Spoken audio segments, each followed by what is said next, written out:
Because, of course, domestic violence spikes at Christmas phenomenally. The wrong gift was given, or whether it was the gravy was burnt. At some point, something was going to go wrong.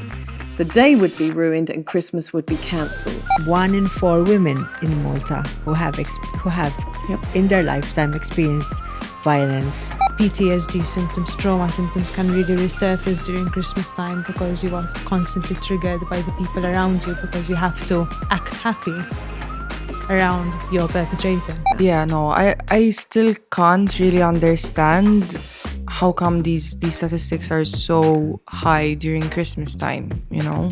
I did not. Did you know that? No, I didn't know. That is crazy. The root of the problem is capitalism.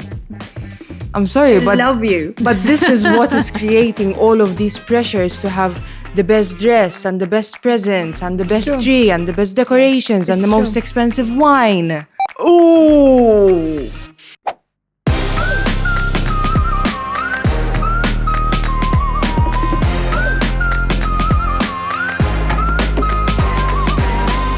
Welcome to the She Word, conversations that women rarely have, but really should. Before we get started, of course, whether you're joining us on Spotify or on YouTube, please make sure that you hit that subscribe button. If you're following us on Instagram or if you're following us on Facebook, make sure you like and follow the page because we have the most enormous year coming up ahead of us. And we want to make sure that you don't miss out on any of it. Lots of that information will be coming to you very, very soon. But for now, just follow, like, whatever you need to do to make sure that you stay with the She Word. Now, if you are a Patreon page subscriber, I want to say a huge welcome to you and a thank you as well. First of all, I'm going to let you know that we do have live events coming up very, very soon. We also have some great offers that are coming exclusively to Patreon page subscribers. And of course, we have exclusive content coming out in the next number of weeks. And you get to see everything before anybody else. But the most important thing is that by being a Patreon page subscriber, 50% of the profits go straight to the Richmond Foundation to help pay for any women who have seen this show, or even if they haven't, and they need to have therapy and they want to seek some guidance. We're going to help through this show to pay for that. So thank you so much for joining us. So today is the 30th of November and we're about to launch into Advent tomorrow. And whilst the shops are gearing up for the Christmas season with every gift imaginable, carols are playing on repeat. Roundabouts all over the islands are awaiting the arrival of baby Jesus in the crib. Christmas trees are being dusted off, ready for the Christmas season. Children are thinking about what they're going to ask Father Christmas. And of course, it's well into the holiday season, but for some, approaching the holiday season is not a time of joy, but a time of dread or sadness or loneliness. And that's what we're going to be looking at today.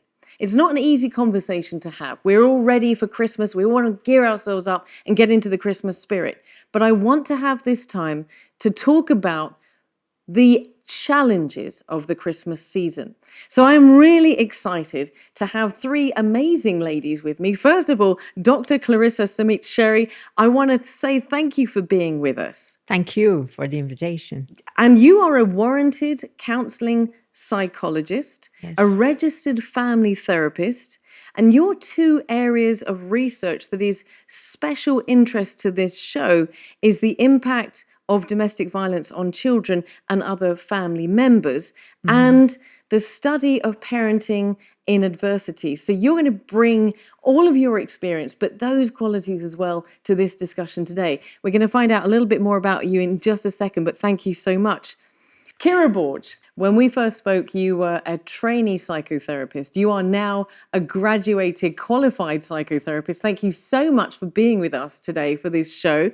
You also manage a service for survivors of sexual assault and another for survivors of crime at Victim Support Malta. So you, again, like Clarissa, you're basically a superhero. So thank you so much for being here and thank you for agreeing to input into this show. Thank you. Okay. Sasha, Hello. It's probably your fault that I keep getting things wrong on this show because you're my partner in crime. And for anybody who doesn't know, you are not only the host of the Young Women's Edition, but you're also a very fundamental part of the She Word family. And here we are sitting opposite each other. I'm going to stay with you. Sasha, hello, darling. Hello. How are you doing? I'm okay. Give me a bit of background about you for anybody who's not heard of Sasha Bella, which is probably no one. Okay, so my background is mostly in environmental activism. I have experience working in the media landscape. I was a journalist, a full-time journalist for 2 years. And as of this year, I am living in Gozo, a much more quiet life. And I am now a freelancer doing content creation, writing, and of course, the She Word. I know. Well, I know, right? it's amazing because the She Word has really exploded, and a lot of that I'm going to put in your lap. The credit to you because we've been brainstorming and really pushing this agenda much further. And Sasha challenges me all the time. She'll be like, "We need to be doing this and we need to be doing that." So I have a hard job catching up with Sasha. Clarissa, a little bit more of a detail about you. Tell me more about you and what you've done and what you do. From where do I start? Wherever you would like to, because I introduced your areas that you've Yeah. kind of researched into, but how did you come into this field in the first place? And what's the passion point for you? What do you really care about? Yes, basically, I think one of the things that makes, I think, my life meaningful is social justice and doing, kind of doing a bit, what needs to not what needs to be done, but doing some good things. I think because the world is sometimes life can be very hard. Yeah. And I think when we have around us people who care, people who are kind, I think it really makes a difference. However, when I came to do my PhD, which was a number of years ago, I wanted to work in the area of trauma. I wanted to look at resilience. That's how I started. And then I kind of zeroed into domestic violence. Wow. And I got really interested in how children cope, how children experience domestic violence, and what kind of effect it has on them. And I think, this subject has given me so much passion, I think. And even interviewing the people who have gone through these experiences have kind of urged me to talk about these experiences because of them. And I think we're going to be talking to you again because we will be having a show here on the She Word about domestic violence. Yeah. And one of the things that came out of that I hadn't really thought about is we always think of domestic violence as a husband or a partner or a wife, because of course it's not just men, it is women as well. Yeah. But the children of domestic violence are profoundly affected Yes. for their entire life, and they Yes. have needs. And I'm so glad Yes. that we got to meet, because I really do think that you are a superhero as well. So thank you so much for being here. It's gonna be put in the context of Christmas, because of course domestic violence spikes at Christmas phenomenally. So I'm very glad that you're with us. Again, back to you, Kira, another superhero. And I just, I'm going to ask Clarissa a little bit later on, but working with trauma, which is what you do, working with difficult cases must be really hard. Why did you choose to do this? What is your passion? I think we've all touched trauma in our lives. And I think giving back to, people that have experienced such difficult situations really drives me. It drives me to help them. It drives me to be there, to be that caring and kind person in their life that would sit down for, a couple of minutes, an hour, however much they need to sit down and actively listen to them and give something back. So I think that truly is my passion and why I decided to expand my career in the area of trauma. Sasha, I don't know about you, but it's really humbling being with two ladies who really dedicated their lives to making change. It really is. It really is. And it's definitely not an easy area to be focused on. especially if you are very sensitive or empathetic people. It must be quite difficult when you go home after a day of work. You've carried a lot. Like, I think you end up carrying other people's trauma as well, right? That's where the job really becomes challenging, to not kind of take on that trauma as your own. But yeah, it is truly inspirational, and society needs these people, you know? Absolutely. Well, the reason that you are with us at this table is because Christmas affects young people, old people, all people. It's something that you cannot avoid. Whether you celebrate Christmas or not, it is everywhere and it's going to impact. And when I spoke to Sasha, I said, we're going to do this show. You also said that you didn't like Christmas as much as I didn't like Christmas. So let me give you a little bit of a background as to why I felt we needed to do this show. And then I'm going to throw out some statistics and then we're going to start talking about the big issues. So we're going to talk about the expectations of Christmas, and I just want to put this in context for me personally, my personal point of view. My mother has very openly said what I'm about to convey, and that is that she had insanely high expectations of Christmas when I was growing up. And she herself had come from a very difficult childhood. She had had a lot of trauma in her own life. And so when she came to have children, she wanted Christmas to be perfect, absolutely perfect. And as I got sort of older, I realized, and I think my brothers and I kind of recognized this at the same time, that at some point that day was going to fall from perfection. And her journey to heal her wounds of her childhood by making this occasion perfect put so much pressure on the day. And whether it was the wrong gift was given or whether it was the gravy was burnt, at some point something was going to go wrong, the day would be ruined and Christmas would be cancelled.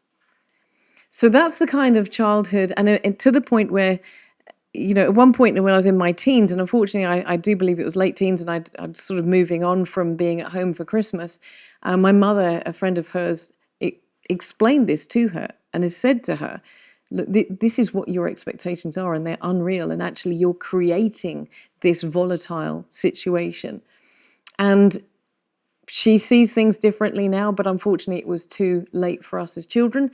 And I have pretty much hated Christmas ever since. And even being in Malta and having to be away from family, there's also been a huge amount of loneliness. And I will talk about that a little bit later on, because there's so many things that affect us at Christmas time. So in preparation for us to sit down and talk about this, Sasha and I were both sharing statistics. I prepared some thoughts from around the world, to be honest with you. In Australia, for instance, Christmas is considered the perfect storm for the pressures of victims of domestic violence and intimate partner abuse. The crisis support hotlines see a usage rate spike of 25 to 30% on Christmas Day and Boxing Day, while crisis relief and emergency housing programs see a spike of up to 40%. So this is on the other side of the world. At the close of last year, a report in Malta stated that domestic violence reports have grown rapidly over the past decade. Now, of course, that's the report, so there is some extra kind of factors in that, but have gone up by 70% over the last 10 years, which is recording 5 a day. Now, if we add the spike to that, we've got a phenomenal amount of domestic abuse happening over the Christmas period, and domestic violence, of course. New research released by the mental health charity Mind suggests that a third of people, 36% roughly, are too embarrassed to admit that they're lonely at Christmas. And a YouGov survey in 2019, which I'm just going to flag is before COVID, and a lot of things have happened over COVID, discovered that 43% of the population had felt some stress during December, 26 were depressed, 23 felt lonely over Christmas period, and with the 25 to 35-year-old age group experiencing the highest levels of loneliness, reported by 31% of this age group. And that really surprised me, because that's young people.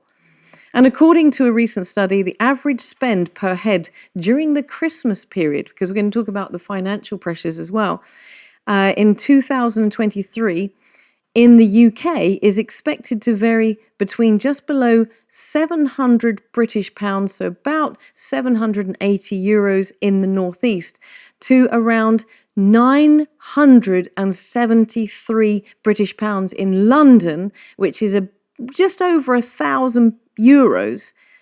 And this is per person. Now, I couldn't find those statistics for Malta, but I'm pretty sure we're on the same wavelength there. So I want to start off looking at this black and white and taking a moment to define the reality of the holiday season, to put it in very, very real terms. And my first question is, why? Why do we have such high expectations of Christmas? What is the foundations for this? Why do we do that?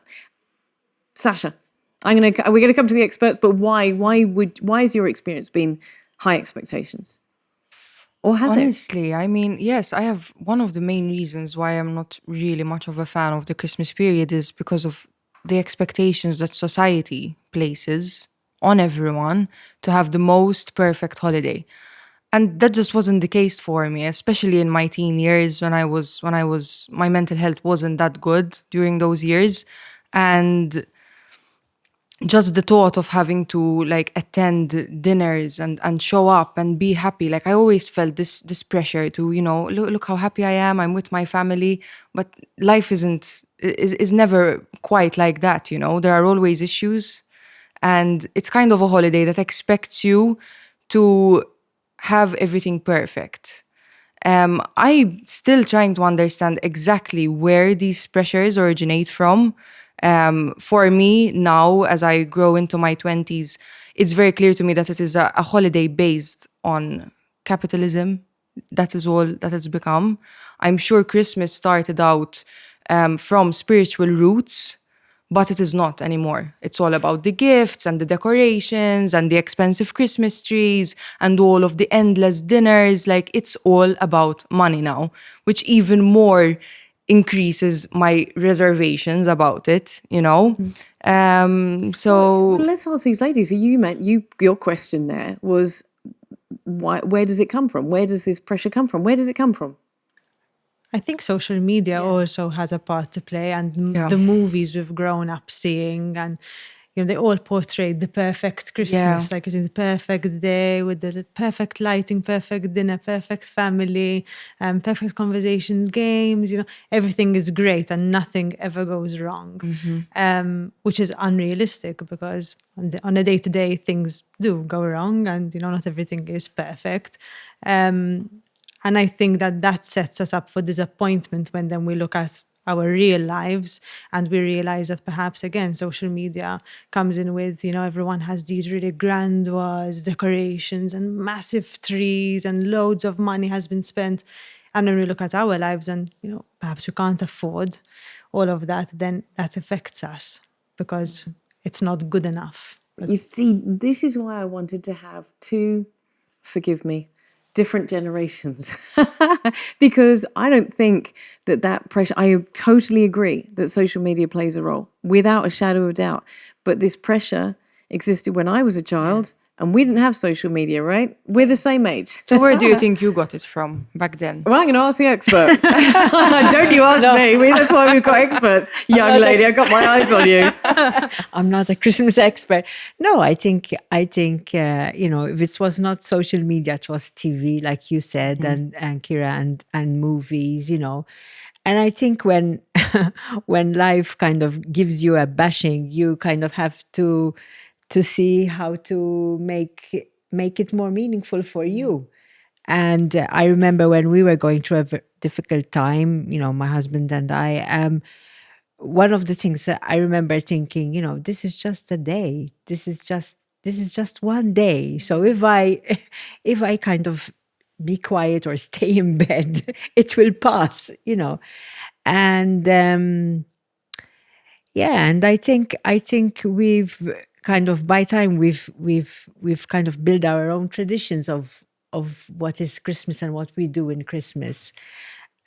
So, for example, and I don't mind mentioning this, we enjoy watching the Muppets Christmas Carol. Oh, there you go.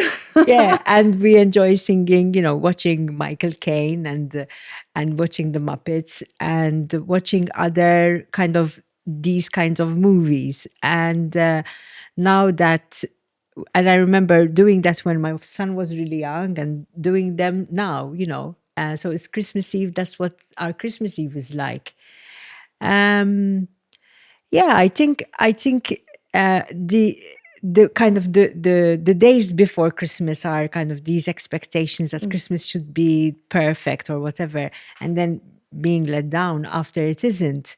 So if you don't put those expectations really high, then you can say, okay, it's a time for maybe looking around me and spending maybe days that are a bit slower and not accepting all the invitations, And we're definitely going to come to this. We're going to Yeah. come to survival tips and look into that definitely, because you sound like a woman who definitely has some great tips for us here talking about Christmas.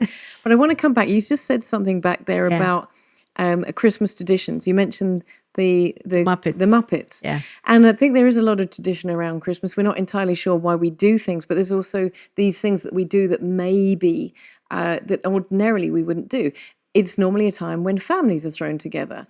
And, you mentioned families. If you look at that, families aren't necessarily the most peaceful place. No. And so you've got these high expectations, and then you might throw together people that don't actually like each other. Because let's face it, not all family members like each other. That's just how it is. Yeah. But you have to get together and then even more so pretend that it's a great time.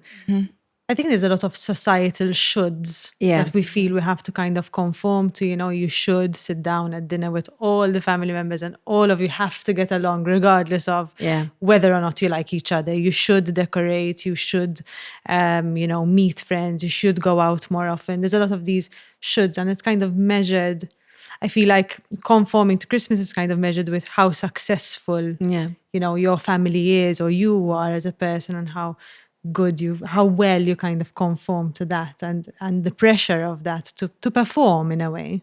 So you also mentioned previously about the Christmas tree and having the big tree and so on and so forth. I myself, again, a bit like Sasha, a bit of a Christmas, I'm not going to say a Christmas hater, but I always, as a child, we had a tradition of putting the Christmas tree up on Christmas Eve and taking it down probably 2 days later.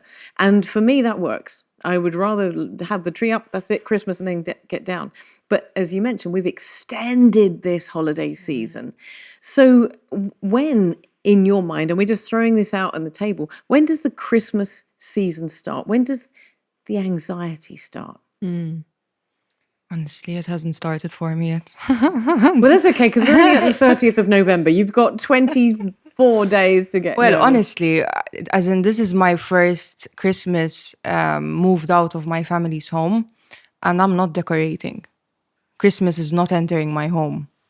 I actually thought of finding a dead agave tree or something like that and taking it back to my apartment and decorating it. But I'm definitely not going to be buying any plastic trees for myself. With that being said, though, I remember, I can't recall if it was last year or the year before, my mom actually came and she said, I'm not decorating for Christmas. And it struck me because as we're mentioning the traditions, that for me to come into my parents' home, to go up the stairs and you see the Christmas tree there, that was a childhood memory, I wanted to have that. I'm okay with not having a tree in my apartment, but a tree at my parents' home, even though I don't really like Christmas, I don't know why, that it just kind of, it makes sense, That's how I know things to be around this time of year. But there's a lot invested into that. Yeah. I mean, isn't it? There's a tree at the top of... No, in fact, I wouldn't not decorate. I mean, I remember when my mother-in-law died, and it was in August, so it wasn't near Christmas. But my husband really didn't want to celebrate. I think we felt really sad, and we just said, okay, let's put up the tree and just have baby Jesus. And for me, it's important to decorate. It's to mark that it's a different time, I think, of the year. It's an interesting way to see it, actually. It's a different time of the year. Plus, the lights give me, kind of raise my spirits. Yeah. That's true. And Certain warmth, almost. yeah.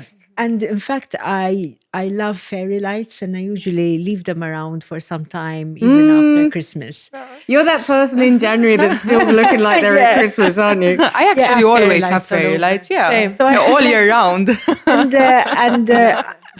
I like the tree, and I like baby Jesus. I like these things. So because then I think I would feel a bit like I don't know, sad not to put up something, not to mark the occasion, I will just say on you're talking about your tree, getting the dead. What was it? The what tree was The it? agave The tree. agave tree. I happened to got a live Christmas tree with it last year. That was a tiny little thing in a pot. No, husband didn't water it whilst away. It's pretty much dead. That is the tree that we're having, though. I'm sorry, I'm sticking with that. We're going to have a dead Christmas tree, and we're going to use your fairy lights to try and decorate. Look. We've talked about this a little bit and just touched on that because we could sit here and talk about Christmas traditions for a long time. But if you don't have family, I've spent many Christmases away from family. And I actually, when I was on my own, wouldn't decorate. If I'm single, if I've been by myself, because it kind of somehow compounded the loneliness. If you don't have a family, or if you've got family complications, we'll come to that. If you don't have the money, because Christmas is expensive and brings its own financial stresses, and even if the year hasn't been a positive one, if you've lost a family member, it can create incredible anxiety, and the fallout can be huge. But let's talk about that for a second. If you haven't had a good year, if you've not got the money to celebrate, what can you anticipate? What do you think is going to happen to those individuals? Can I just say something? Yeah, of course. If I were single, I think I would still decorate a bit. Listen, Clarissa, I'm getting it. You're like a big Christmas decoration. You got me and Sasha convinced here. Because I would feel lonelier. I would feel like I don't know. I would feel like odd. What if you could start your journey over? Start here and start again there. That's how life works, in a circular way. We understand the importance of circles, and that's why you are at the heart of ours. Find your way to wellness with Browns.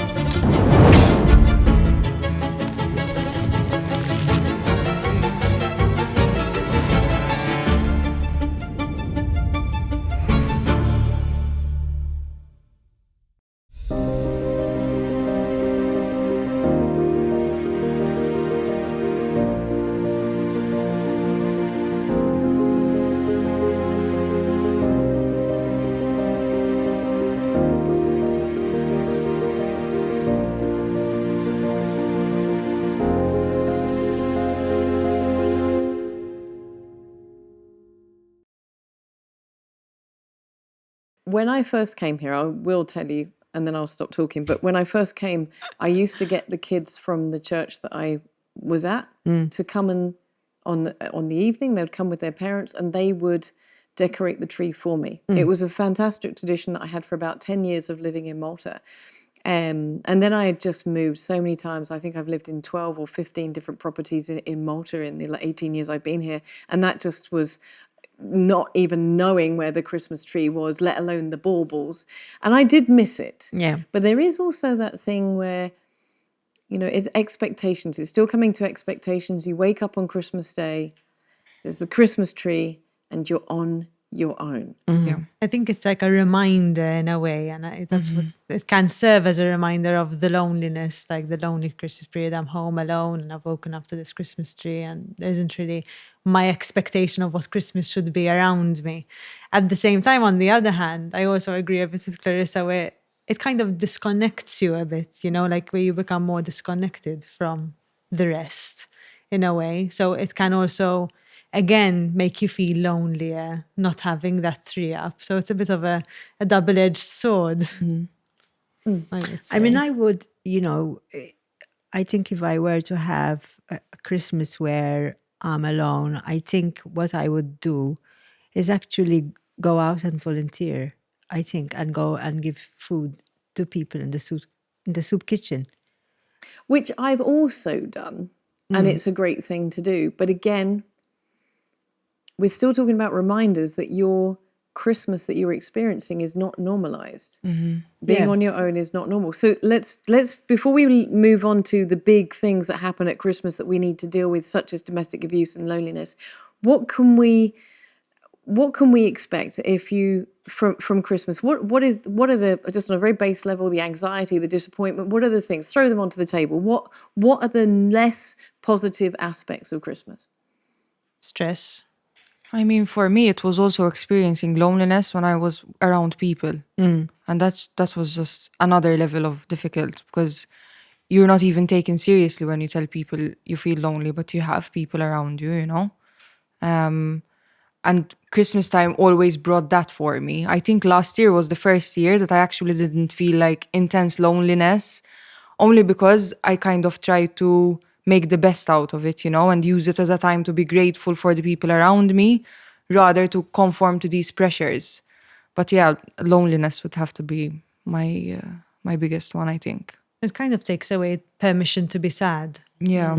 Like where you That's a you good feel one. sad, but you can't because there's constant like happy Christmas carols playing, everyone's in a good mood. Again, the expectation kind of not being sad.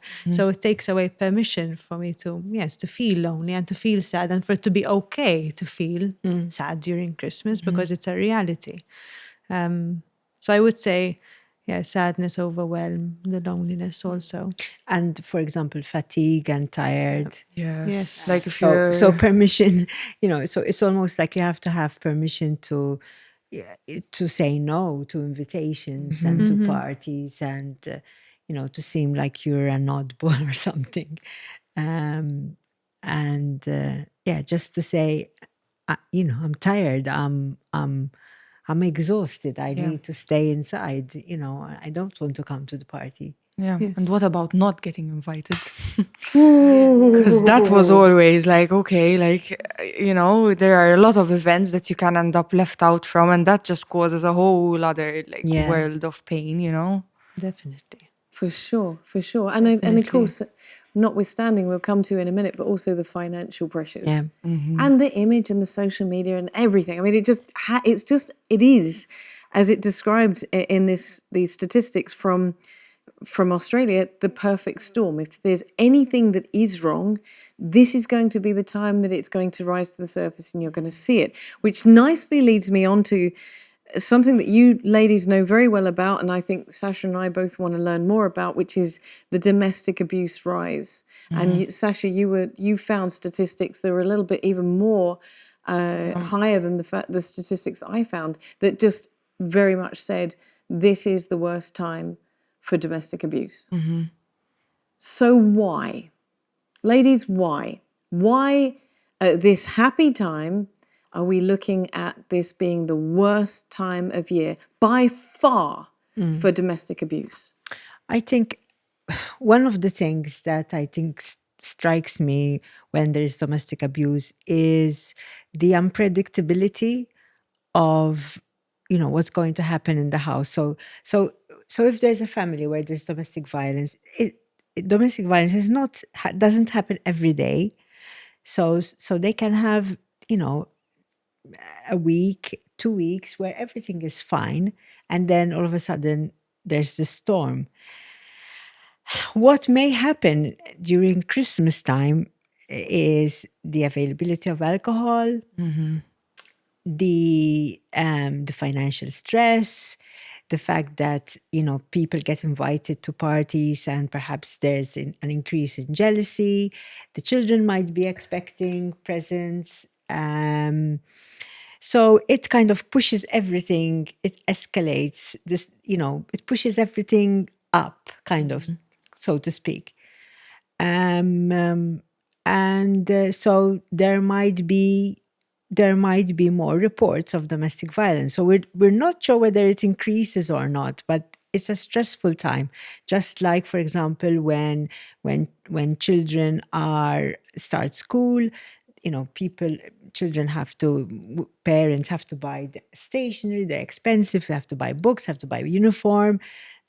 Or COVID, for example, when people were staying inside, they couldn't come out, there was a lot of fear. So all of these things create a lot of more stress on the family. And when a family is already stressed, then it's likely that this is not dealt with well, and there is more aggression, etc., etc. Can I ask you as an expert,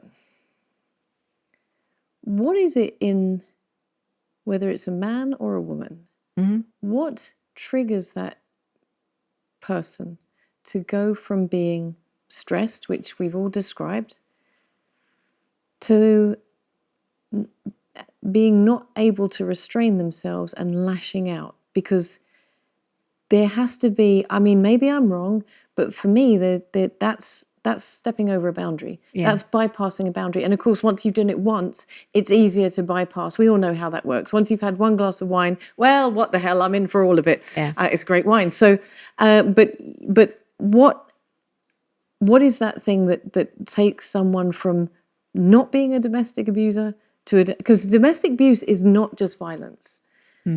Domestic abuse, we always think of it as just violence, as someone hit, but domestic abuse is physical violence. Yes. Oh no, there are actually, Trudy, you're asking me the $1 million question. Oh wow! Why does domestic violence happen?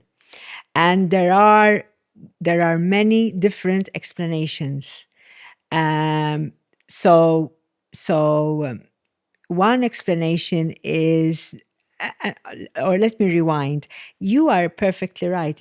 There is like a taboo that once it's crossed, then people can use violence as a form of managing difficult emotions, making people stay close, through making them fear, doing other things that you don't want them to do. And unfortunately, violence works because it makes people do what you want to do.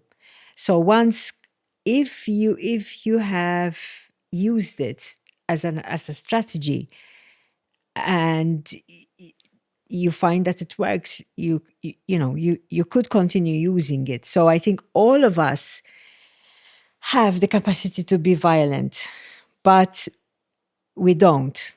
Now, there are certain people who perhaps have come from families where there is a sense of entitlement and patriarchal beliefs that the man, if it is as a heterosexual relationship, he then must be the head of the family, and whoever it is must do what they say. So that if they come from that kind of background, and there is a lot of that even in our country, in Malta,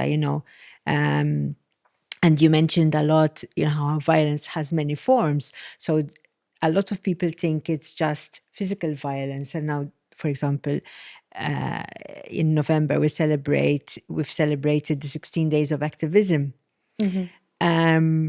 But violence has other forms. For example, psychological violence, which threats, making jokes, belittling people, intimidating. We have a prevalence rate of 1 in 4 women in Malta who have in their lifetime experienced violence, and includes either physical or emotional or sexual violence. Then there is financial abuse, so kind of controlling people, controlling your partner through controlling how much that person has access to money. So from giving, for example, 200 euros to your partner and saying, look, that's all you have, or putting a lot of pressure for the partner not to work. So and could be very subtle pressure. So saying, I don't want my kids to be in childcare. I don't want my kids to be raised by their granny. You need to take care of the kids. So there are all these different forms of of violence, forms of, and it's not just the physical, and it could be that people use them because, as I said, because they work.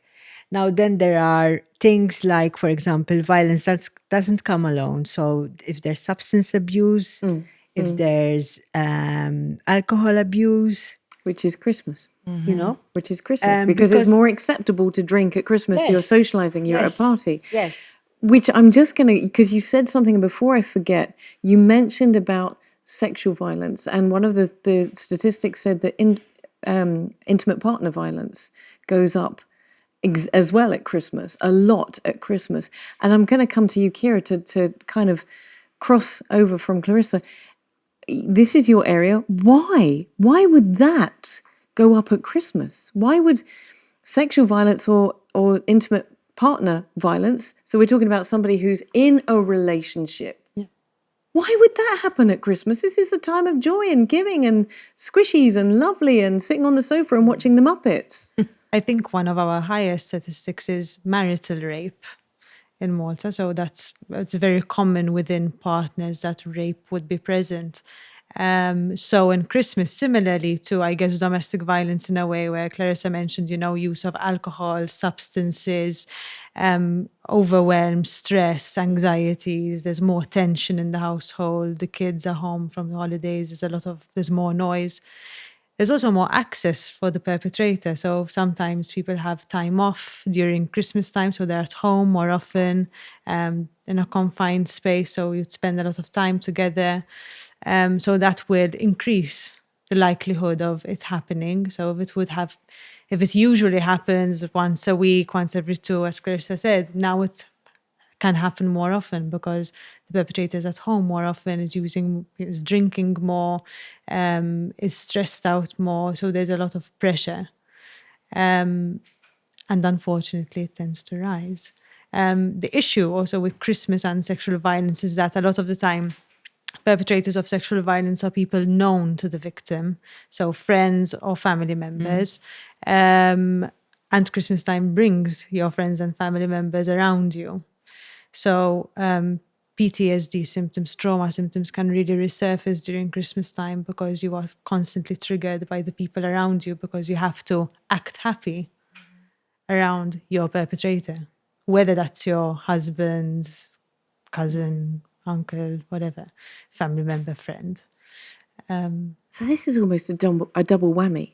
Yes. It's a double whammy because you've been thrown into a more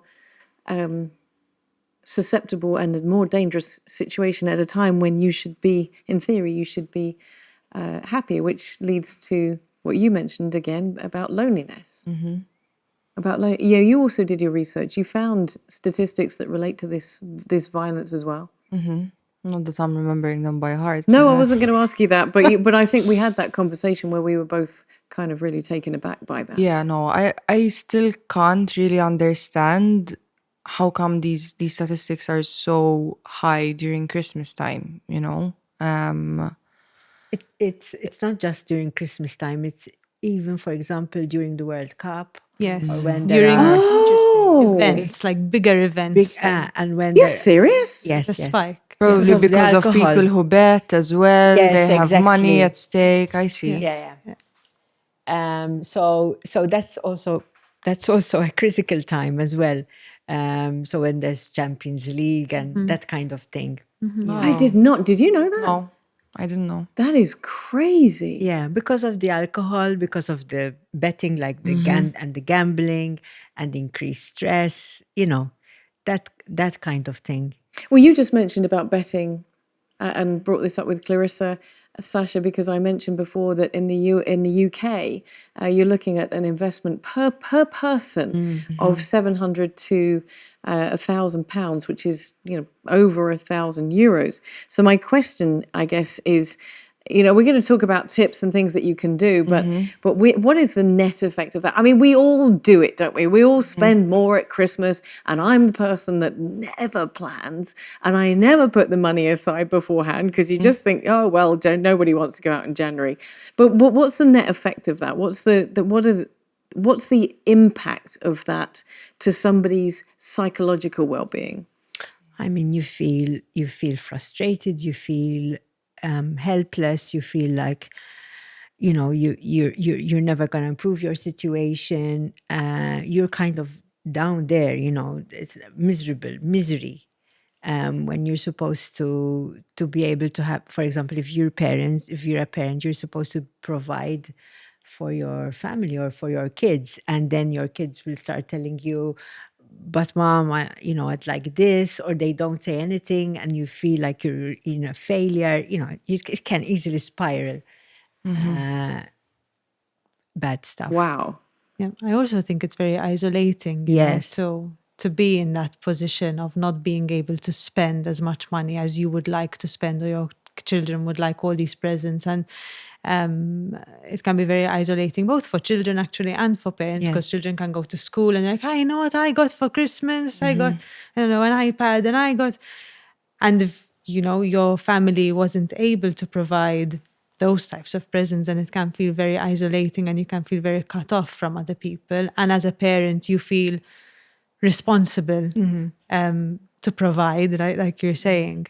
And you feel isolated too as an adult, where, you would like to spend, and you would like to, again, decorate and buy a nice dress or nice clothes for Christmas lunch, or for different events that you may have. Attending events too, you need money to attend an event. So it can isolate you from the people around you, because you have to spend more time indoors. And it creates a lot of shame also.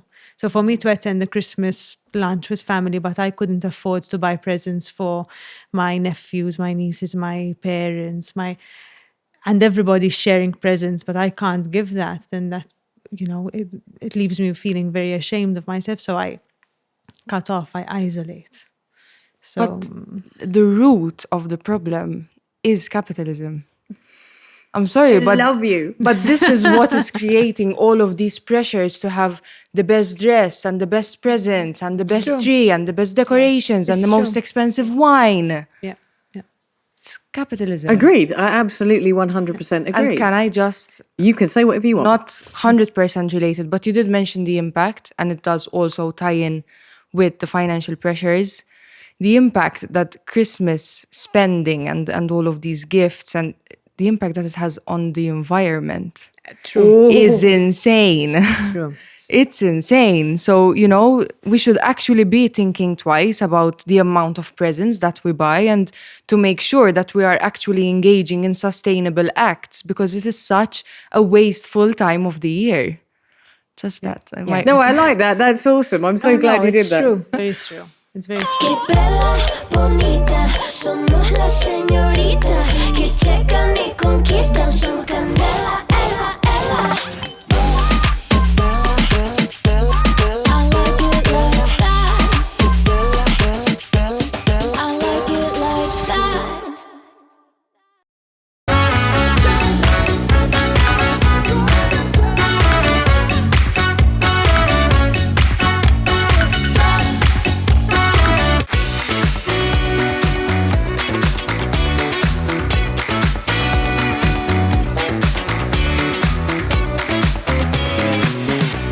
But of course, you're expecting to have everything wrapped up with I mean, I now buy the brown recycled paper, and I have done, and for a number of years, and use a the bow. newspaper, like. And no sellotape. You just use a ribbon and everything. It takes a little bit longer. Yeah.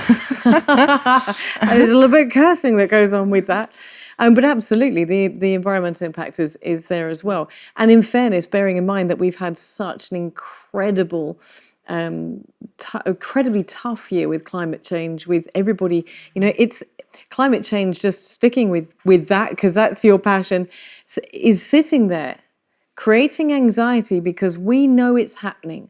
And I think most of us feel there's very little we can do. But we just fuel it sometimes, But then you sit there, but even at Christmas, if you're going and doing that and you're looking at it, there has to be some sort of subliminal kind of thought saying, okay, look, look at that, look at it. But also there's the climate change and everything as well. I haven't gone into that too deeply, but I'm pretty sure it's there. So I want to come back to loneliness, because we're just going to finish looking at these topics, and all of the other suggestions that you guys are going to put on the table as well, and look into what the danger areas are, and then we're going to look at where we can protect ourselves.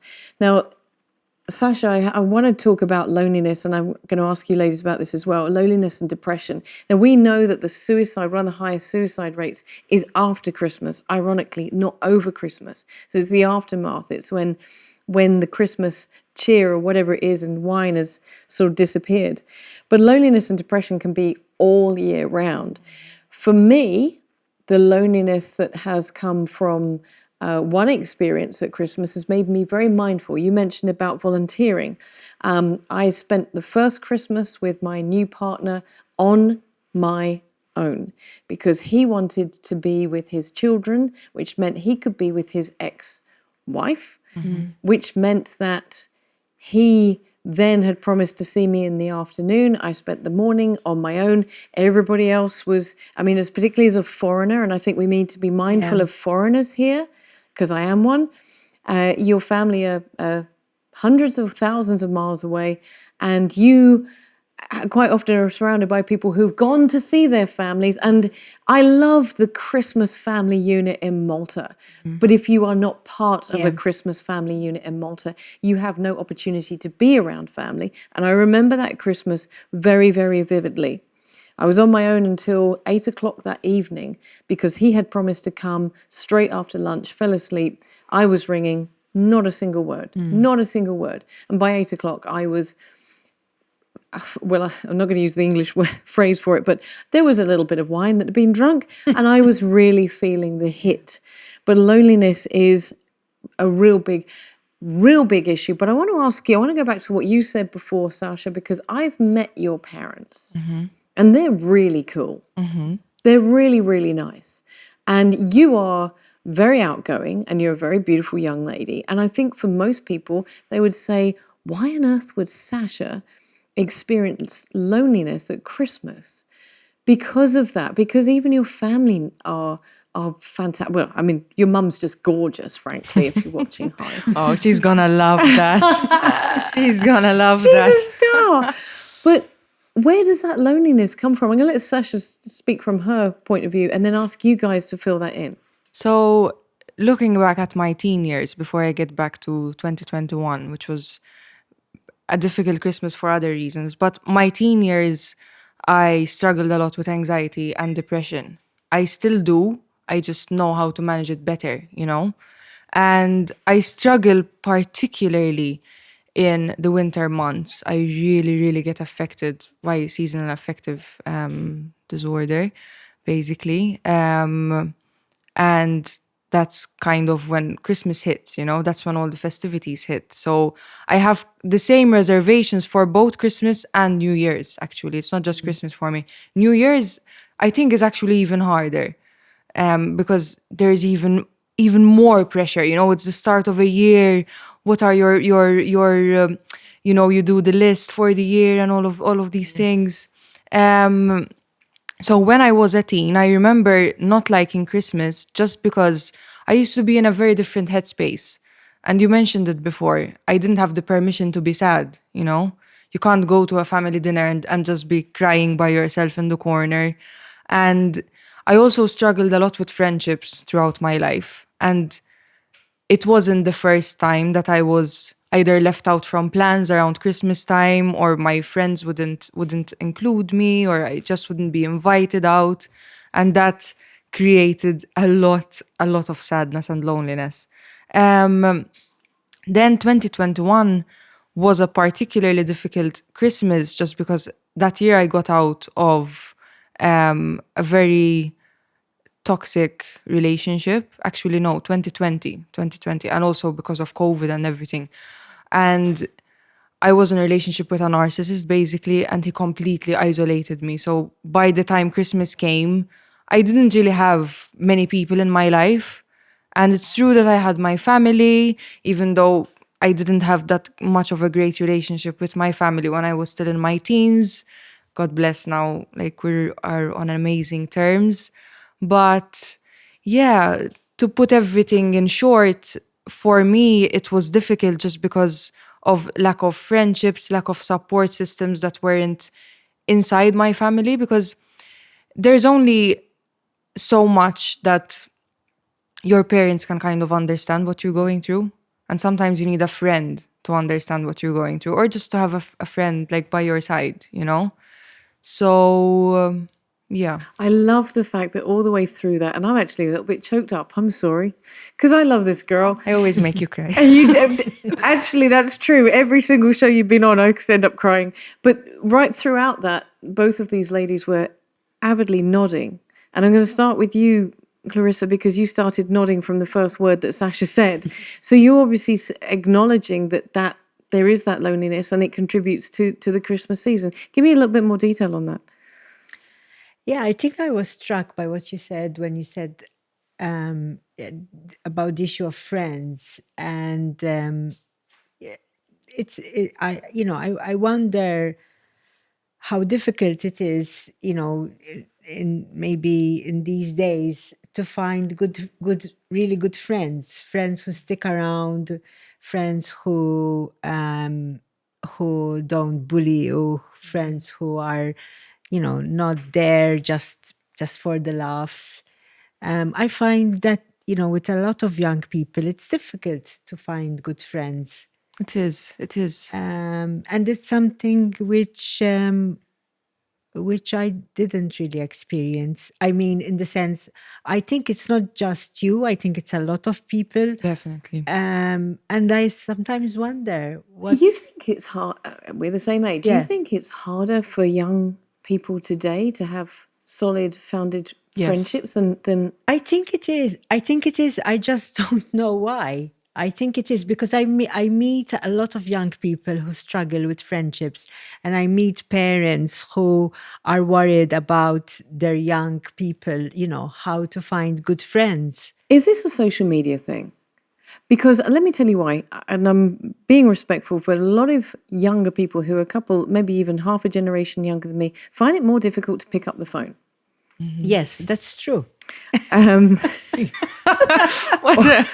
saying throwing shade? No, there's no personal attack there. No. But they do. No, but we grew up without social media or anything, and you pick up the phone, and there's that distance, isn't there? You send a WhatsApp message, someone can ignore it. It's not a hello. I saw this great post saying a WhatsApp message is not a hello, how are you? It's just there. And you mentioned social media. We were going completely off topic for a second, but it's relevant to Christmas. You mentioned social media. You think this is down to social media that is putting barriers between young people? I think maybe it's one of the aspects of it. I think it does have a part to play. I'm not sure why. I think also in my generation, we message each other much more than we call each other. Yeah, right. So I'm not sure why that happens, and there's almost an anxiety behind having to answer the phone. There you go. No. That's true. I also notice many people leave their phone on silent even nowadays. Me. So Yeah, well, me too, I don't yeah. have to hear it ring. Right.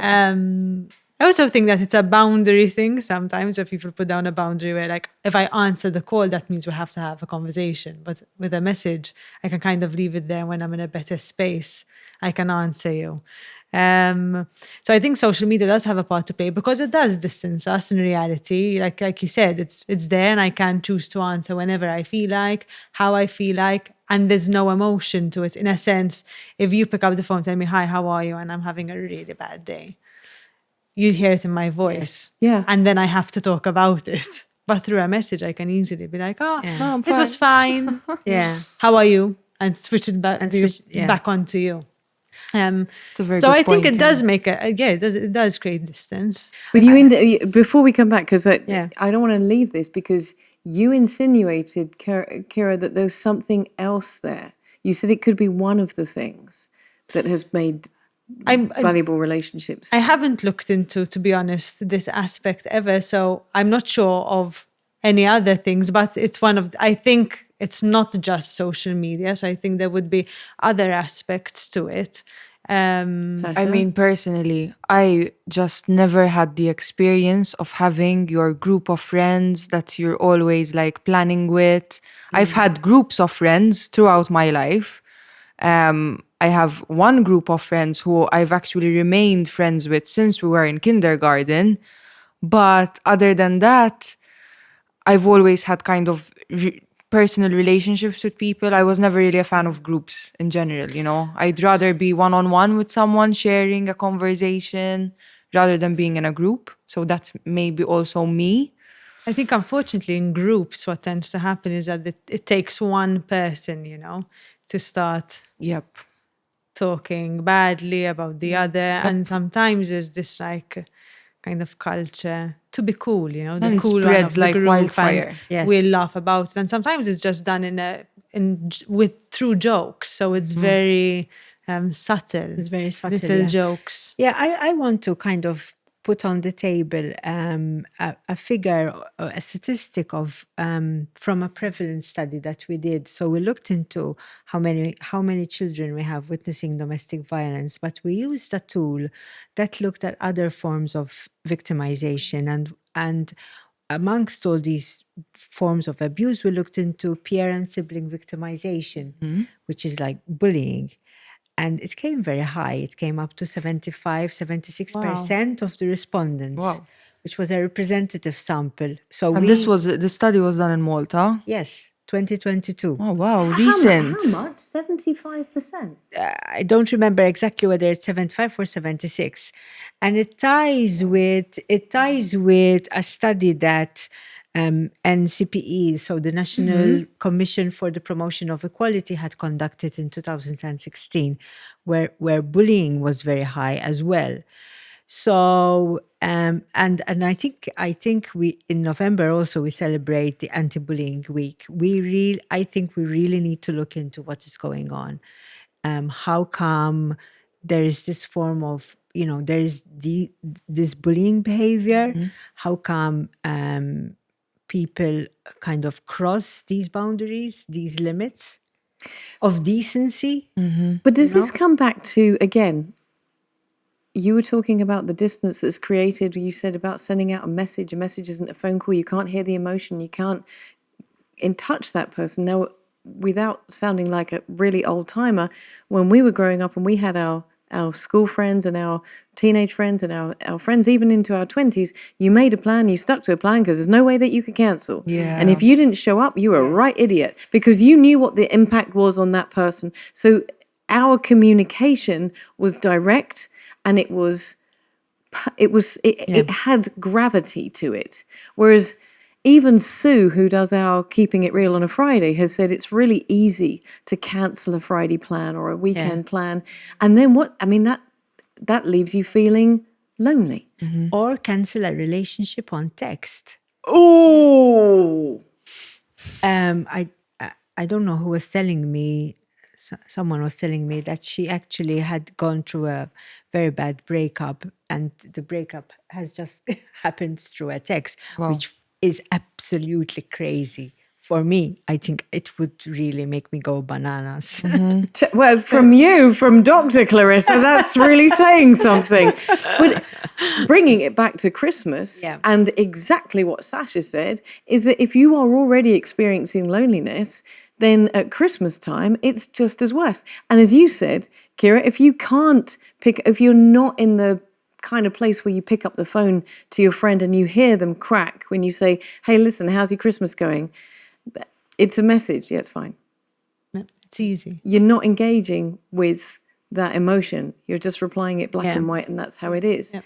Have we missed anything out from any of you that are added pressures and added factors that take place at Christmas, that somebody that's watching the show is like, okay, no, actually this happens to me at Christmas. This is what makes my Christmas so hard. I think people who actually perhaps lose someone at Christmas, or they're trying to get pregnant and and are not able to, like maybe they get their period during Christmas, so they think they're pregnant and they're not, kinds of losses, and maybe not being in touch with your family, or being, for example, a child living in a residential home, for example. I'm going to just touch on that from a personal point of view. I don't have kids. I can't have kids. And Christmas has always been hard for me because of that. Yeah. Because everybody makes it about the children. And if you didn't have that opportunity, and whether or not you could have had that opportunity, it's a reminder that you are not quite a family. Because you don't have those people. So it's a really, really good point. Anything else? I think also eating disorders often come to light in Christmas time, whether it's restriction or binging, because you're there's the expectation of this food everywhere all the time, and we're very big, I feel, as Maltese people, on eating. So it's like, come on, eat. And whether, again, it's restriction or binging, then that could really affect. And a lot of women, it's more prevalent within women to have eating disorders. Absolutely, that's a cracker. But you also made me think of, if somebody is recovered alcoholic, or an abuser, recovered abuser, wow, it's a minefield. Any others that I've missed out on?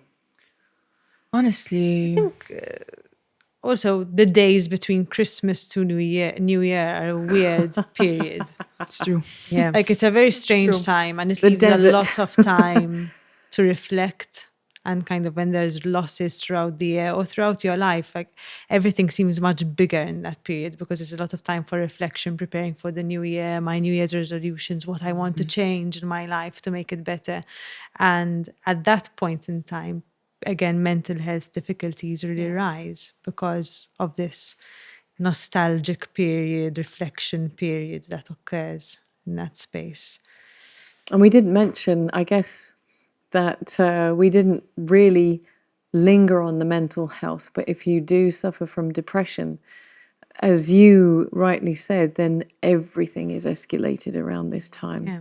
And then, of course, if you have depression and then there's substances being thrown at you and all the rest of it, then there's more of a situation that you're going to perpetuate. We also didn't mention illness as well. So if people are in hospital, or if people are going through terminal illness, I mean, horrible time. But also I'm always kind of harking back to Sasha's story, because that's how you came to be on the she word in the first place. But if you're going through pain, I mean, that's really, you don't even need to be in a terminal illness place. If you are unwell, wowzers, there's a lot of factors that are going to really take away that perfect Christmas and bring anxiety and stress. Now, we've managed to make ourselves quite depressed here. But that's why we shouldn't hold Christmas to these perfect expectations. That's why we should collectively go against these expectations. Just use it as an opportunity to celebrate your loved ones if you do. And if not, just don't let it get to you, Don't let it cause so much stress and pressure in your life. Like, as you said before, and I really loved when you said it, it is just another day in the calendar. Yeah. That's all it is. Once it drops all of this weight, it's just another 24 hours. And the irony of it is, if you take away, if we're in a Catholic country, if you take away every bit of capitalism that Sasha keeps mentioning, and you take it down to the absolute reason why we celebrate Christmas in the first place, certainly here in Malta, then that faith festival is all about light, love, sharing, forgiveness, goodness, and salvation. So that in itself is the foundation of why we should be doing it. I think things affect us depending on the meaning we give them, right? So they're as important to us depending on what meaning we give that event thing, like Christmas again. So if I want to look at it from the Catholic perspective, as you mentioned, then that's one thing.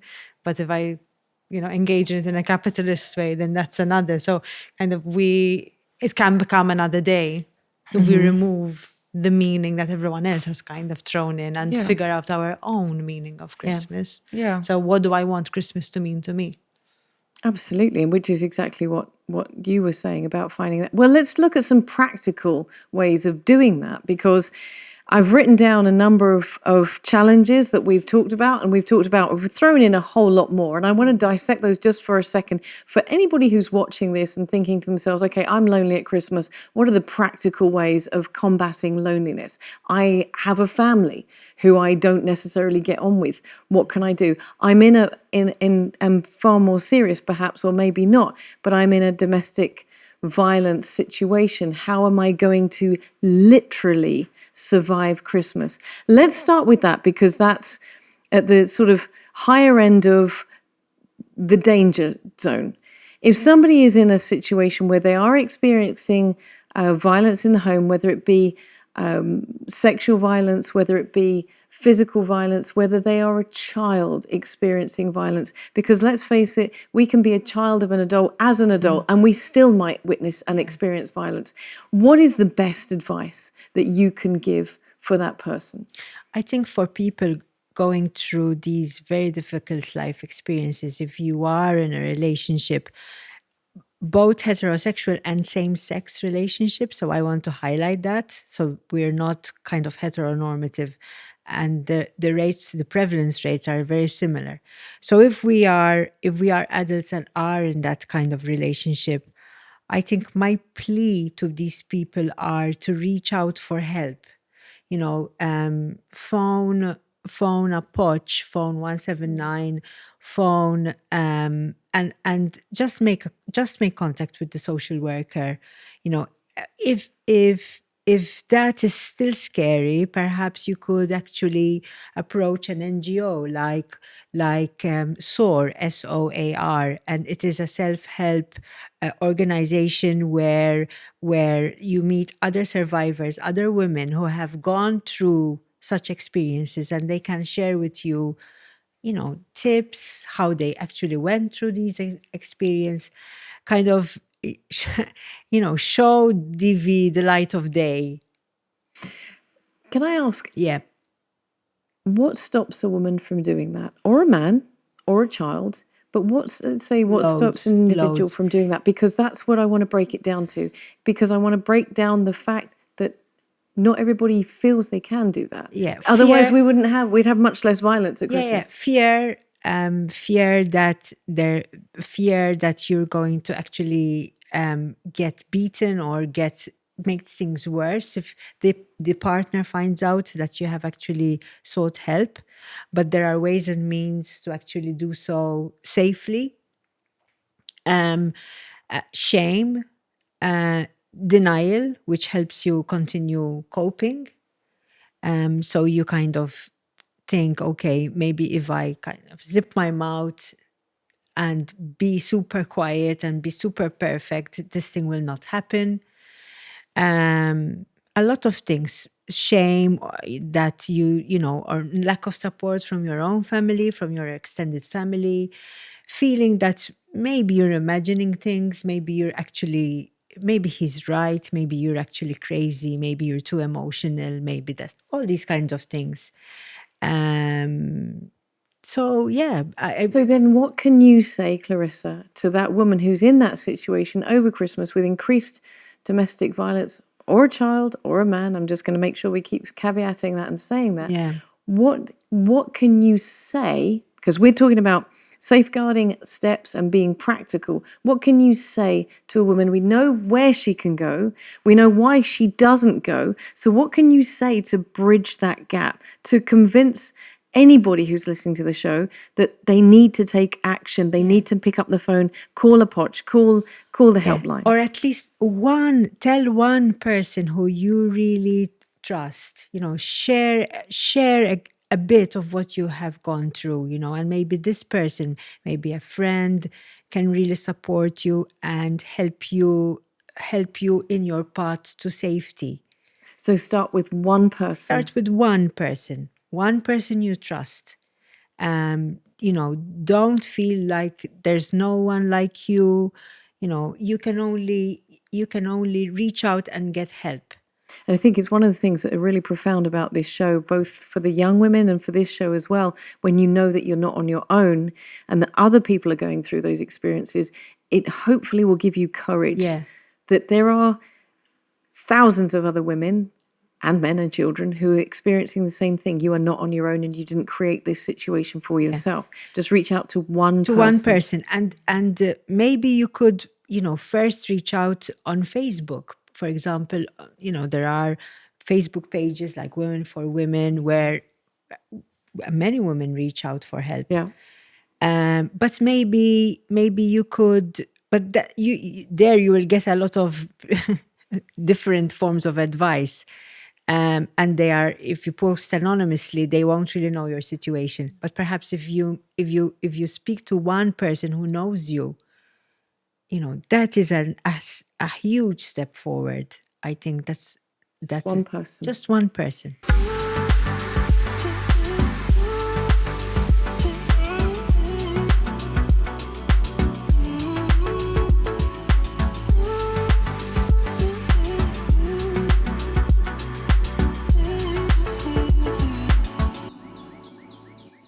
Something about the way you bounce makes me want to keep you around my mind, my mind, mind. Something about the way you sound shakes me up and makes me get down on my, oh my, my, my.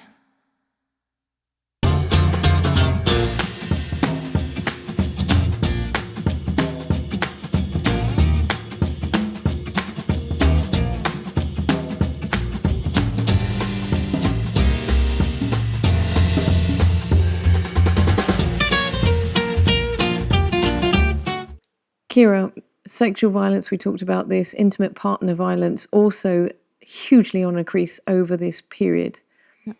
What would be your safeguarding steps, your words of wisdom or encouragement for anybody that's going through this at this period of time? In a similar way, I would say, having that one person to reach out to. And I understand that it can be very difficult to reach out to somebody to speak about, this horrible thing that you're going through. But keeping it all to yourself often eats you up and increases the probability of, you feeling further isolated, further, even more lonely and alone. So I would always suggest on reaching out to somebody you really, really trust, really feel comfortable with. And if there's nobody that you can think of, there are professionals that would be willing to listen to you for free. And also not having to report to the police or anything like that, just to reach out, have someone to speak to, and someone, when you would like to take action, and that's completely up to you. When you would like to take action, team of professionals can be there and we can come up with a plan that would ensure that you are safe. And this is victim support? Victim Support Malta, yes. Okay, so someone can pick up the phone to victim support? Yes, they can call on 21-228-333. We'll put the details underneath. If you feel uncomfortable calling, we have a website, Victim Support Malta. I think it's .org.mt if I'm not mistaken. There's a section where it says to fill out a referral form and you can self-refer. And we would receive it and call you back and we would... Okay, again, I'm going to ask you the same question. For somebody who's not in that situation, that seems like a really obvious thing to do. You're in an abuse situation, you reach out and you get help. Why do people not do that? Decision making is severely impacted a lot of the time in traumatic situations where there's a very complicated biological mechanism that occurs in the brain, but it does actually impede on your ability to take decisions. So with the overwhelm of all of the factors that Clarissa mentioned, the shame, the fear of retaliation, the children, possibly breaking up your family, people around you getting to know, there's a lot that comes in that sense. And then also that impacts your decision-making skills. So as you would usually be able to make decisions when you're passing through trauma, that part of your brain is kind of switched off or dulled down, let's say, if not completely Goes switched off. offline, we say. Yeah. I didn't know that. So you hear a lot of people experiencing trauma saying, I have a lot of brain fog, I keep forgetting my appointments or names or roads, and I can't think clearly. So a lot of the time then this would impact taking action because it seems too overwhelming and I can't deal with the situation at home and making a decision. So I just fall into helplessness, really. But as you said, making that call or reaching out, whether it be through online, and I will just acknowledge for anybody that's in that situation that obviously you can also be frightened that contact is going to be traced and that's going to be questioned, and that might lead to an escalating situation.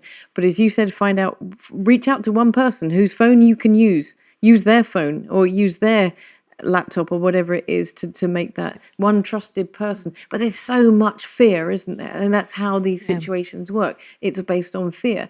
So for you, again, I'm going to ask you the same as I asked Clarissa, that one motivation, that one factor. You mentioned that reaching out is not automatically police and everybody else involved. I'm assuming it's step by step and it will be taken case by case. Yes, it would be taken case by case. So it depends.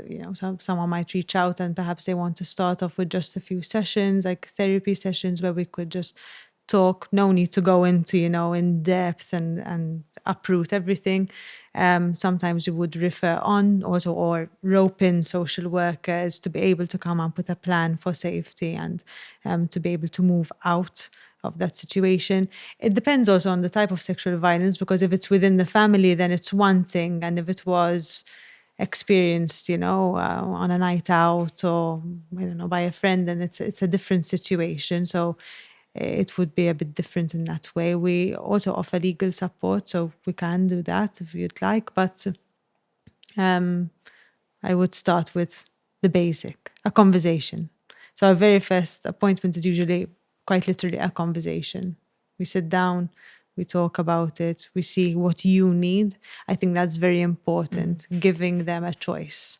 So not taking the choice. As a professional, sometimes, I don't know, personally, I feel like I want to, jump the gun and take all the decisions and I want to help you out of it and I want to do everything in my power. But you have to remind yourself, that they are in the situation and giving them agency to take that choice.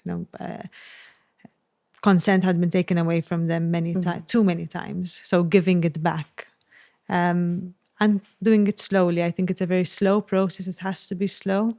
It has to be slow again for safety and to be able to make sure that this is what they want to do. Okay.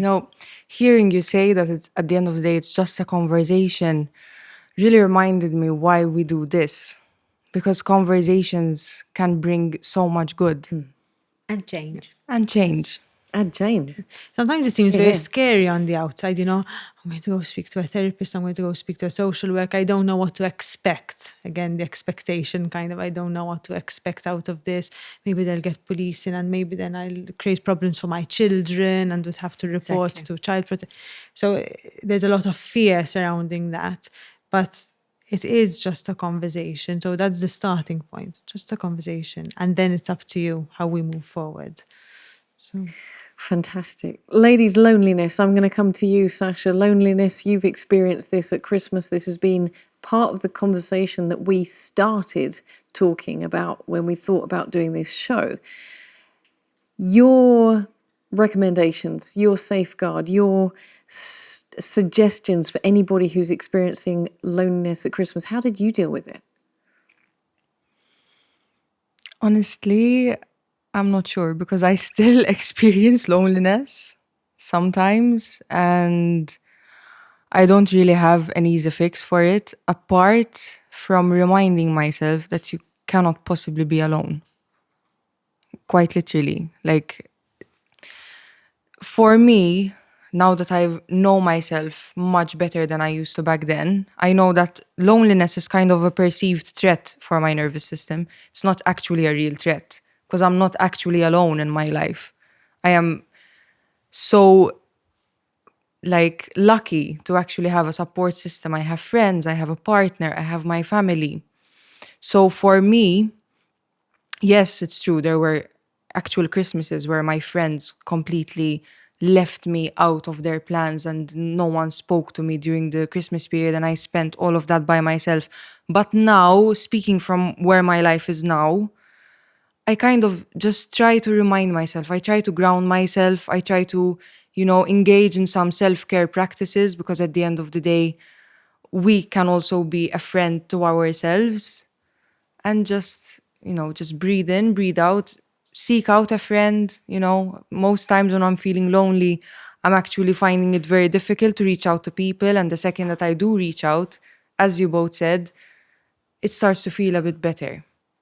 You said something back there that really, boom, hit me. You said loneliness is a perceived threat, and it's not an actuality. And I think that, I mean, for some people, maybe if they are on their own, it can be more real than others. But I think that is so accurate so many times. Yeah. And it's hard. You were talking about, again, Clarissa, you're talking about volunteering. There are plenty of things that we can do around Christmas not to be alone. But let's face it, half the time when you are alone, you feel a little bit sorry for yourself. So you make yourself more alone. Exactly. For instance, for me, and this is a shout out to anybody who's a foreigner in Malta and has to be here over Christmas, you are not alone. You are absolutely not alone. There are thousands of foreigners who are here at Christmas and are alone. And we used to find, my friends and I, who were foreigners in that sort of group, used to always host each other at Christmas and would phone up anybody who was going to be on their own and say, listen, do you want to come over? Bring a dish, bring something. You're going to do starter, you're going to do main course, you're going to do dessert, you're going to bring the wine, you're going to do that. And they were some of the best Christmas experiences I've ever had, because you knew everyone was in the same boat and nobody was there really by choice. You had to be in that situation and you had to make the most of it. And that was the most liberating. Like you say, it's a perceived threat, not necessarily an actual threat. I've never heard that. That's fantastic. I'm actually looking into nervous system dysregulation right now, because I actually realized that I think my nervous system has been dysregulated for God knows how many years. Look into polyvagal theory. Okay. Okay, I will. Oh my word, we're going off on a total different tangent here. I just want to add one last thing as well. Strengthen your own relationship with yourself if you are in a situation that you are actually alone, you are in the absence of people, because when you are comfortable with who you are and when you are comfortable with yourself, you're automatically in good company. But how do you do that? How do you do that? Me personally, I have a lot of practices, such as journaling. I practice yoga, I practice meditation. These are all practices that I have in my daily life that help me get closer to myself and to just be comfortable and accepting of my own being. That's... Ladies, anything to add? I'm just thinking, it reminded me, like what Sasha's saying, it reminded me how much we disconnect from ourselves.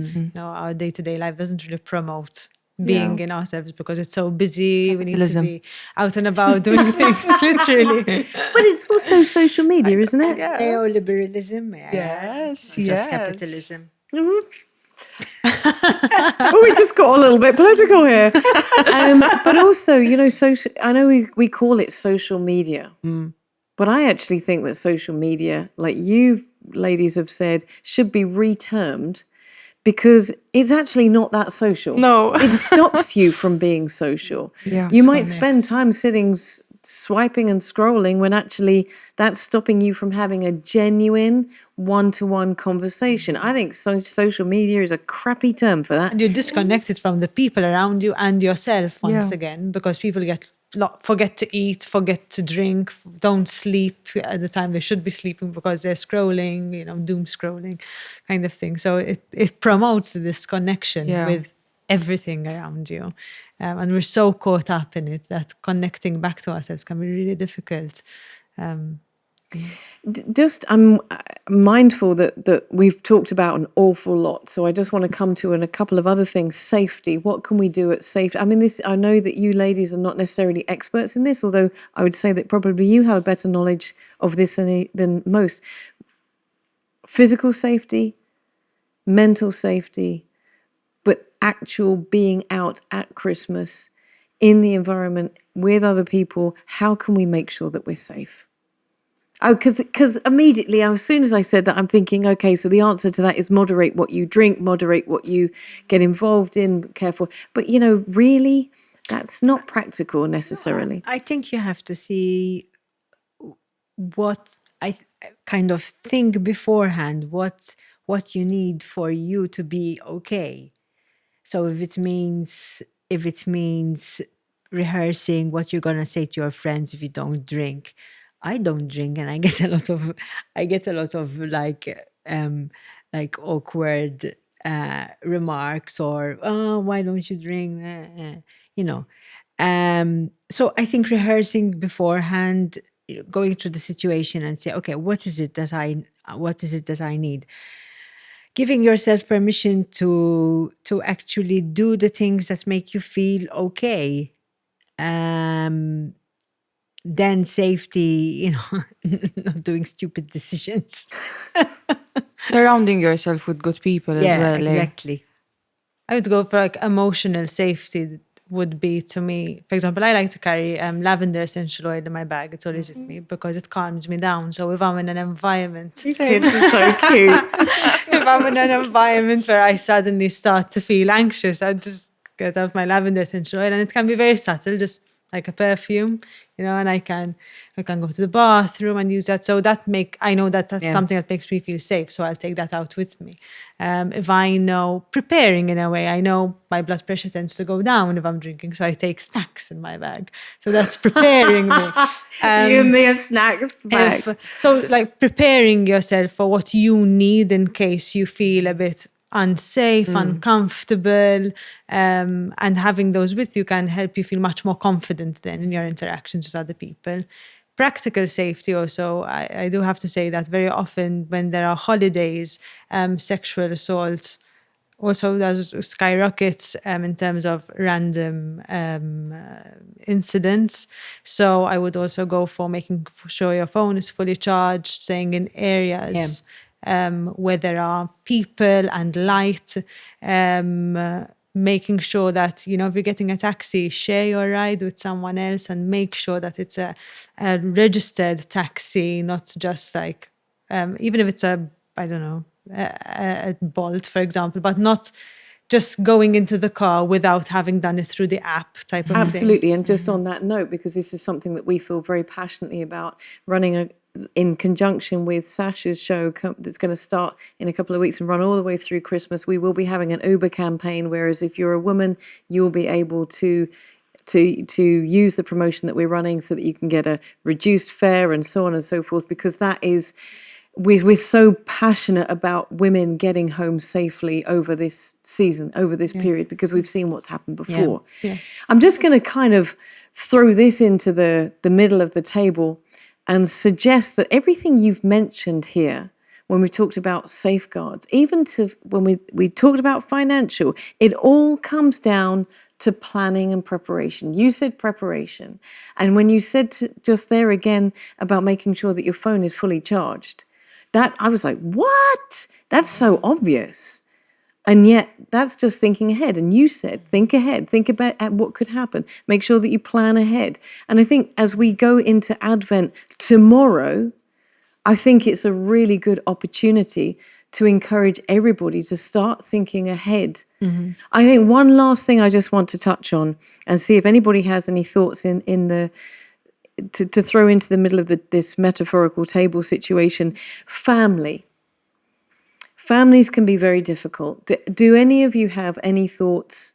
I have my own, and I love my family very, very dearly. Please forgive me for saying this.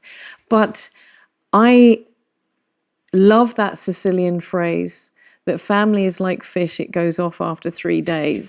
And so limiting the time that you spend exposed to family and family members, take a break, go outside, go and do something else. Don't stay with them for more than 3 days, because that's not a natural situation that anyone should have to live with. But it means also that you get to really enjoy the time that you have if you know that there's an end to it. Mm-hmm. It's going to be for 3 hours. It's okay. It's just 3 hours. We can do 3 hours. It's going to be for 3 days. It's just fine. We can get to the end of 3 days. It's fish start smelling, but we'll be okay. But again, it's that planning. Do you have anything to add to that? I mean, I was actually going to add it as well to what we were saying before about preparing, like when you're going on a night out, touches upon both. Knowing when you need to remove yourself from a situation. Like if a gathering isn't feeling good, whether it's family, friends, colleagues, just remove yourself. You know, you have the opportunity to, if it's just not feeling safe, even after like using your own coping mechanisms, just remove yourself. Know that that's always an option, and don't get carried away in the possibility of feeling like FOMO, you know, the fear of missing out. Just go home. I had to look that up when you sent that to me. I'm that old school. Sasha's sending me notes before we came on the show. She sent me FOMO, and I'm like, I know this, but I can't remember what it is. I'm going to ask you to top up, Sasha, because we are enjoying some nice wine here. And in a minute, we're going to chin the end of this show, because I just want to kind of, if it's all right with you, I just want to add this summary. Plan ahead, and please feel free to interject. Plan ahead. Manage your expectations. Prepare. Be kind to yourself. And give yourself permission to control your environment.